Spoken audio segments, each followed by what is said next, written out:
Gabriela, hoje eu vou falar sobre o conceito e fatores que influenciam o crescimento populacional. O crescimento populacional é o aumento ou diminuição do número de habitantes de uma determinada região ao longo do tempo. Ele mostra se uma população está expandindo, estável ou diminuindo, e ajuda a entender como as pessoas vivem, migram e se reproduzem. A dinâmica populacional estuda como e por que o tamanho e a composição de uma população mudam ao longo do tempo. Ela analisa fatores como nascimento, morte e migrações, tentando entender o equilíbrio da quantidade de pessoas em um lugar. Diferença entre população absoluta e população relativa. A população absoluta é o número total de habitantes de uma área. Exemplo, o Brasil tem cerca de 203 milhões de habitantes. A população relativa, ou densidade demográfica, mostra quantas pessoas vivem por quilômetro quadrado. A fórmula da densidade demográfica é igual à população total dividida por áreas em quilômetros. Os fatores que afetam o crescimento populacional são a natalidade, que é o número de nascimentos em uma região, que quanto maior a natalidade, maior a população cresce. A mortalidade, que é o número de mortes em uma região, e se a mortalidade for alta, o crescimento populacional diminui. A imigração, que é a entrada de pessoas vindas de outros lugares, aumenta a população do país ou em região que recebe os imigrantes. 4. Emigração, saída de pessoas para outros lugares, que diminui a população do país de origem. Oi, gente, então, hoje eu vou falar sobre modelos de crescimento populacional. Primeiro, eu vou começar com o crescimento exponencial. Ocorre quando a população cresce sem limite, com muitos nascimentos e com poucos fatores que controlem o aumento. A taxa de crescimento é proporcional ao tamanho da população, então quanto mais indivíduos, mais rápido cresce. O gráfico, ele tem formato de J, então ele sobe bem rapidamente. Um exemplo real é o boom populacional após a primeira e a segunda revolução industrial, quando surgiu o avanço na medicina, agricultura e saneamento, diminuindo a mortalidade e aumentando a expectativa de vida. Agora, o crescimento logístico. Ocorre quando o ambiente tem limitações, como falta de alimento, espaço ou competição. A população cresce rápido no início, mas depois desacelera, atingindo o limite de suporte. O gráfico tem formato de S, mostrando o crescimento depois da estabilização. Agora um exemplo real. População de animais em um ecossistema equilibrado, como peixes em um lago, que crescem até o ambiente não suportar mais indivíduos. Oi, gente!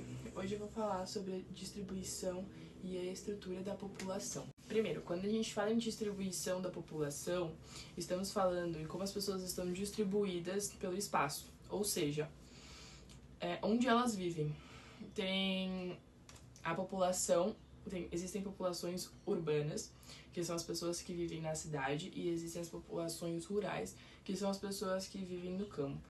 Hoje, a maior parte das pessoas vive na cidade. Isso aconteceu por conta do êxodo rural, quando as pessoas deixaram o campo e foram em busca da cidade, procurando maior qualidade de vida, emprego, educação e outras coisas que a cidade oferece. Mas esse movimento também gerou muitas consequências, porque muitas pessoas do campo estavam vindo para a cidade e o crescimento populacional aumentou muito rápido. E isso trouxe problemas ambientais, como o trânsito, a poluição, a falta de moradias e o aumento do consumo de recursos naturais. Agora a gente vai falar sobre a estrutura da população. Ela mostra como é dividida a população pelo sexo e pela idade. Essa estrutura ela é representada pela pirâmide etária, onde a sua base é feita pelos jovens, que são adolescentes e crianças, o meio da pirâmide, que é representada pelos adultos, e o topo, que é representado pelos idosos. Com o passar dos anos, o Brasil e vários outros países começaram a apresentar a sua pirâmide etária com um topo mais largo e a base mais estreita, ou seja, as crianças estava com menos índice de crianças e com mais índice de idosos. Isso significa o quê? Um envelhecimento populacional, onde as pessoas estão vivendo mais e nascendo menos crianças. Esse processo está ligado à queda da taxa de fecundidade, que é o número médio de filhos por mulher. E isso afeta diretamente a economia e o mercado de trabalho, porque há menos jovens para trabalhar e há mais idosos que necessitam de mais cuidados e de aposentadoria. Por isso, entender a distribuição e a estrutura da população é muito importante. Esses dados ajudam os governos a planejarem políticas públicas como creches, escolas, hospitais e programas de apoio aos idosos, e garante o equilíbrio entre crescimento populacional, economia e a qualidade de vida. Oi, tudo bem? Por hoje eu vou falar sobre os problemas e as políticas populacionais. Eu vou falar primeiro da superpopulação, que a superpopulação ela ocorre quando o número de habitantes de uma região ela ultrapassa a capacidade do ambiente e da economia para os habitantes daquela região terem uma qualidade de vida boa, que no caso é oferecer recursos de qualidade para aquela região. Isso é mais comum em países de desenvolvimento, então onde tem alta taxa de natalidade e menor acesso a métodos contraceptivos. O grande problema da superpopulação é que ela gera pressão em moradia, educação, transporte e saneamento básico.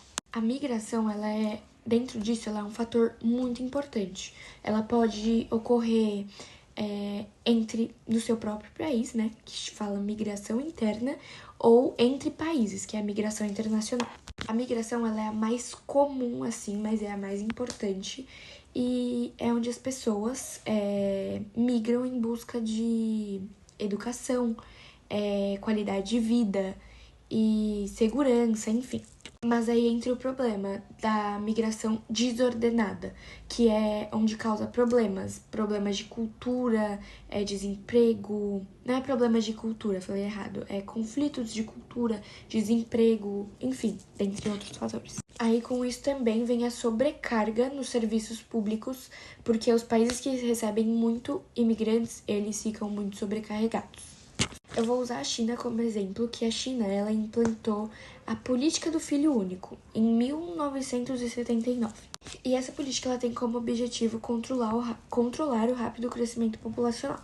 Mas essa política ela também trouxe alguns fatores negativos, como o envelhecimento da população e o desequilíbrio entre homens e mulheres, ou seja, mais homens ou mais mulheres, enfim.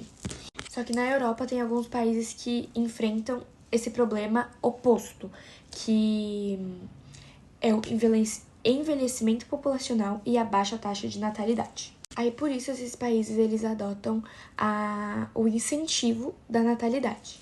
Basicamente, o incentivo da natalidade é licença maternidade e paternidade mais longa, creche gratuita e apoio financeiro às famílias. As variações populacionais elas trazem uma série de consequências sociais, ambientais e econômicas. Nos países superpovoados, é mais difícil ter vaga de emprego, moradia digna, educação, o que aumenta a desigualdade social, a pobreza e a violência urbana.